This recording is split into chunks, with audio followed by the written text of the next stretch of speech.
నమస్కారం అమ్మా. నమస్కారం అండి. అయ్యా, ఎక్కడి నుంచి వచ్చారు? ఏమిటి? హైదరాబాద్ అండి. హైదరాబాద్ నుంచి వచ్చారు. త్రిచక్రపీఠం నాగప్రతిష్ఠ వీరు నాకు 2 నెలల ముందు నుంచే కాంట్రాక్ట్ లో ఉన్నారు. అమ్మా, స్వామివారి వీడియో ఛానల్లో చూసాము, స్వామివారి దర్శనం చేసుకోవాలని అడిగారు. సరే, కొత్త ప్రాంతం కదా, ముందుగానే రిజర్వేషన్ చేసుకుని వచ్చారు. రాత్రి సత్తెనపల్లిలో ఉన్నారు, తెల్లారి ఇక్కడికి వచ్చారు. నమస్కారం బాబు, మీ పేరు ఒకసారి చెప్పండి. మహేశ్వర్, హైదరాబాద్. అమ్మ, మీ పేరు? నా పేరు ఇందిరా అండి. ఇందిరా. అయితే ఇప్పుడు వాళ్ళ దర్శనానికి వచ్చారు. వాళ్ళ 7/3/2026.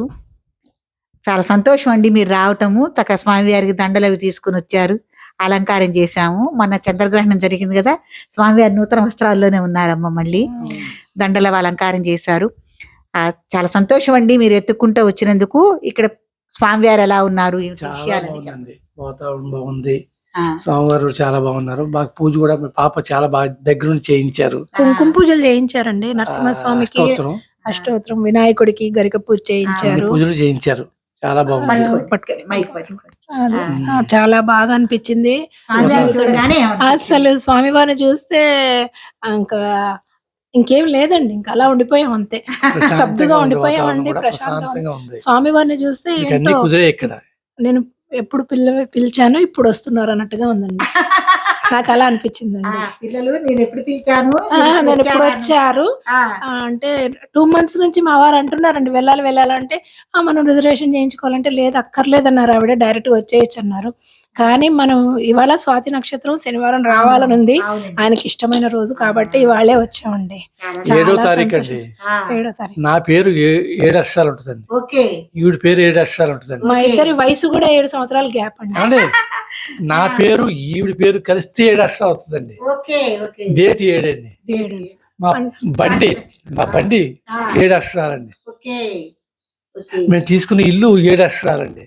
అదేంటో తెలియదు నాకు, అన్ని 7 మీద వస్తున్నాయి. నరసింహస్వామి కూడా 7వ తారీఖు వచ్చింది. అంటే మాకు ఇవాళ రాసి పెట్టుందండి దర్శనం. అంతే, ముందు క్యాన్సిల్ అయింది కదా, ముందు అనుకున్నది కదా.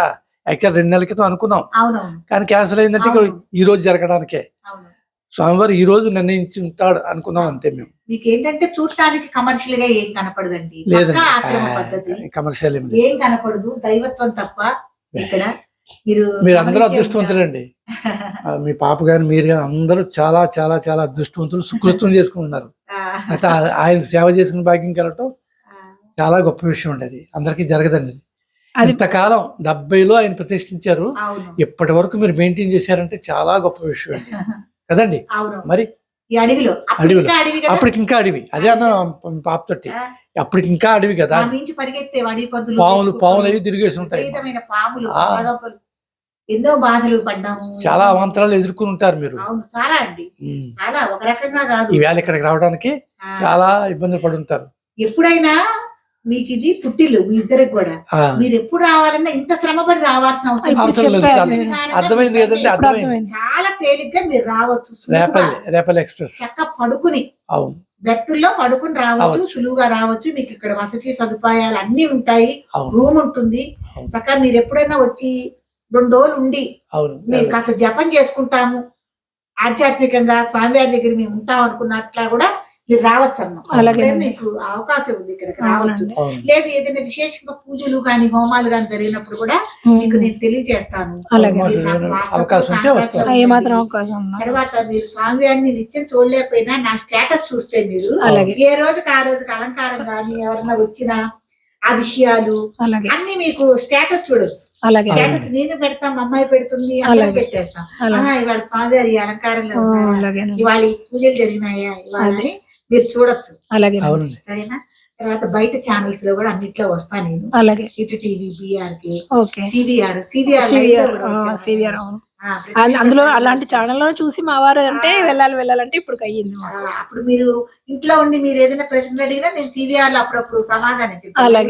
అలా మీరు చూడొచ్చు. కాబట్టి ఎప్పుడైనా మీరు తప్పకుండా రండి అమ్మా. చాలా సంతోషం మీరు వచ్చినందుకు. ఇప్పుడు ఏంటంటే పాప చదువుకుంటుంది, పాప చదువు అయిపోయింది, పెళ్లికుందండి, ఒక్కటే పాప. ఓకే, చూస్తున్నారా? వస్తున్నాయండి. మంచిది. ఇక్కడ ఇంకొక మాట ఏంటంటే మీ బంధువులకు గాని స్నేహితులకు గాని ఎవరికైనా సర్ప ప్రతిష్టలు చేయటం అనేది చాలా విశేషం ఇక్కడ. ఉమ్. బుద్ధి దోషం, కాలసర్ప దోషం కానీ ఏమంటే మనకు జాతకపరంగా దోషాలు ఉన్నా, ఉన్నాయి. మనకి ఏదన్నా ఆర్థికంగా కానీ అన్న పరిస్థితులు ఇంట్లో బాగోపోయినా, వివాహాలు పిల్లలకి నిశ్చయాలు కాకుండా లేట్ మ్యారేజ్ అవుతుందన్నా, ఏ విషయాలకైనా సరే అది కూడా కాదండి. నేను ఒకటే మాట చెప్తా, ప్రతి ఒక్క దంపతులు జీవితంలో సుబ్రహ్మణ్యేశ్వర స్వామి మీద, నాగేంద్రుడు మీద ఇష్టంతో భక్తితో ఒక సర్ప ప్రతిష్ఠ చేసుకుని తీరాలి లైఫ్ లో. మహత్తరమైన పుణ్య కార్యక్రమం. అంటే 7 తరాలు తరిస్తాయంటారు. అట్లాగే జీవితంలో ఒక శివలింగ ప్రతిష్ఠ. అదేంటంటే మనం గతించిన తర్వాత మోక్షం మోక్షం కోసం. కాబట్టి సర్ప ప్రతిష్ఠలు అనేవి ఎవరైనా చేసుకోవచ్చు. ఏదైనా దోషాలు ఉంటాయని చేసుకోవాలి, దోష నివారణ కోసం. 6 నెలల బాబు దగ్గర నుంచి అప్పుడప్పుడు పెళ్ళైన నవదంపతుల దగ్గర నుంచి వృద్ధుల వరకు చాలా ఇంకో మాట చెప్తా మీకు, కులమత భేదం లేకుండా కూడా చేసుకున్నారు ఇక్కడ. అందరూ ప్రతిష్టలు చేసుకోవటం. 2000 ప్రతిష్టలు జరిగి ఉన్నాయి. కాబట్టి ఎవరైనా సర్ప ప్రతిష్ట ఆచరించుకోవచ్చు. మన వాళ్ళే ఎవరికైనా చేసుకోవాలని ఉద్దేశం ఉంటే తప్పకుండా తెలియజేయండి, చక్కగా చేసుకుంటాం. ఇదండి వాళ్ళ భక్తులు వచ్చారు. వాళ్ళతో నాకైతే చాలా ఆనందంగా ఉంది. ఇలాగే వీరి ద్వారా ఇంకా చాలా మంది వచ్చి గండపేట నరసింహస్వామి వారి యొక్క దర్శనం చేసుకుని ఆయన యొక్క శుభాశీస్సులు కలగాలని, వారి మీద ప్రసారించాలని కోరుకుంటున్నాను. సర్వే జన సుఖినో భవంతు.